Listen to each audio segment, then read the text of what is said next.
क्या एक अनुमान लगाया जा रहा है कि बसपा ज्वाइन करेंगे, इस तरह की अफवाहें पूरे प्रदेश में फैल रही हैं आपको लेकर? अब इस पर अभी कुछ कह तो सकता नहीं मैं। क्या अखिलेश यादव से किसी तरह से कोई बात हो पाई आपकी? जेल से बात नहीं हो पाती है। क्या आजम खान बसपा ज्वाइन करेंगे? क्या आजम खान अखिलेश यादव का साथ छोड़ देंगे? क्या आजम खान अपनी बनाई पार्टी यानी समाजवादी पार्टी, जिसको उन्होंने मुलायम सिंह यादव के साथ मिलकर बनाया था, उसे छोड़ देंगे क्योंकि अखिलेश यादव उनके साथ नहीं है? ये सारी बातें लगातार चर्चा में हैं। अटकलों का बाजार गर्म है और आजम खान 23 महीने बाद रिहा होकर जेल से बाहर आ गए हैं। जब आजम खान बाहर आ गए हैं तो उन्होंने इस बात का जवाब भी दिया है। जी हाँ, न्यूज एजेंसी ANI से बात करते हुए आजम खान ने कहा कि मैं तो जेल में बंद था, ना मुझे किसी से मुलाकात करने की इजाजत थी, ना मेरी किसी से फोन पर बातचीत हो रही थी। तो जो लोग अटकलें लगा रहे हैं वो लोग अटकलें लगाते रहे। अभी बहुत सारी स्पेकुलेशन चल रहे थे कि BSP ज्वाइन करने के बाद तमाम स्पेकुलेशन चल रहे थे, इस पर क्या कहना चाहेंगे? देखिए, ये तो वही लोग बताएंगे जो एक्सपेक्टेशन, वो क्या कहा आपने, जो लोग अनुमान लगा रहे हैं वही लोग बता पाएंगे। मैं तो सर, अभी अखिलेश यादव ने भी कहा क्योंकि जेल में किसी से मुलाकात नहीं होती थी, फोन करने की भी मुझे इजाजत नहीं थी, कोई राब्ता हो ही नहीं पाता था किसी से। तो 2 साल ये और 3 साल पहले 5 साल तो मैं बिल्कुल आउट ऑफ टच रहा, जानता ही नहीं बाहर की दुनिया है क्या। वहीं अखिलेश यादव से मुलाकात और बातचीत को लेकर भी उन्होंने कहा कि मैं तो जेल में बंद था, किसी से मेरी बातचीत कैसे हो सकती है? सर, अभी अखिलेश यादव ने कहा कि आपके ऊपर जो भी मुकदमे सरकार बनते ही सब वापस लिए जाएंगे, आपको स्वागत कर रहे हैं। अभी लखनऊ में उन्होंने कहा। मैं क्या कह सकता हूँ, उन्होंने कहा है तो। अभी तक कोई बात हुई फोन पे उनकी, या अभी तो थोड़ी देर हुई है निकले जेल से।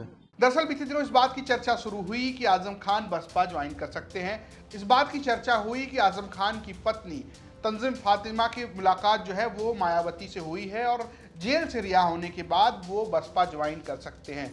लगातार इस बात की चर्चा भी होती रही है कि अखिलेश यादव से उनके रिश्ते अच्छे नहीं है। खासकर लोकसभा चुनाव में जिस तरीके से रामपुर में महबूबुल्लाह नदवी को लड़ाया गया और रुचि वीरा के टिकट को लेकर मुरादाबाद में खूब रस्साकसी हुई, उसको लेकर ये कहा जाता रहा है। ऐसे में इस बात की भी लगातार चर्चा होती रही कि कहीं आजम खान अखिलेश यादव का साथ ना छोड़ दें। बीच में इस बात को हवा चंद्रशेखर आजाद ने भी दिया। उन्होंने उनसे जाकर जेल में मुलाकात की और कहा वो मेरे परिवार के सदस्य हैं।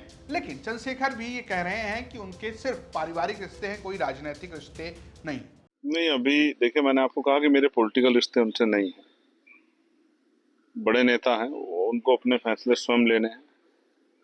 क्या वो फैसला लेते हैं, क्या नहीं लेते हैं, या वहीं जहाँ है उसी दल को मजबूत करते हैं, ये उनके अपने फैसले हैं।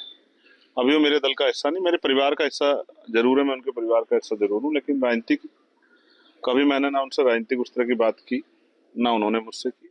चंद्रशेखर के अलावा बात मायावती के साथ जुड़ने की भी है। कहा जा रहा था कि जब वो रिहा होंगे तो हो सकता है कि 9 अक्टूबर को जो रैली मायावती कर रही हैं, जो कांशीराम की पुण्यतिथि पर हो रही है, उस रैली में उनके साथ आजम खान आए और बसपा एक नई शुरुआत करती नजर आए उत्तर प्रदेश में।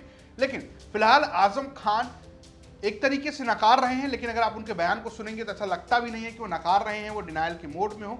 आजम खान हमेशा इसी तरीके के जवाब देने के लिए जाने जाते रहे, यानी कि अपने पत्ते दबा कर रखना, उसे खोलना नहीं। लेकिन फिर भी इसे माना जा रहा है कि अभी तो फिलहाल आजम खान कहीं नहीं जा रहे हैं, जिस तरीके के संकेत उन्होंने बाहर आकर दिए हैं। देखना यह है कि उनसे मुलाकात करने अखिलेश यादव जाते हैं तो कब जाते हैं। हालांकि अखिलेश यादव ने मीडिया से बातचीत में उनकी रिहाई को लेकर भी कहा ये न्याय की जीत है। इसके अलावा इस बात का भी दावा किया कि जब 2027 में उनकी सरकार आएगी तब वो आजम खान पर लगे सारे मुकदमे हटा देंगे। फिलहाल इस राजनीतिक अटकलों का बाजार लगातार गर्म है, लेकिन आजम खान के बयान से ऐसा लगता है कि शायद अभी ऐसा कुछ नहीं होने वाला है।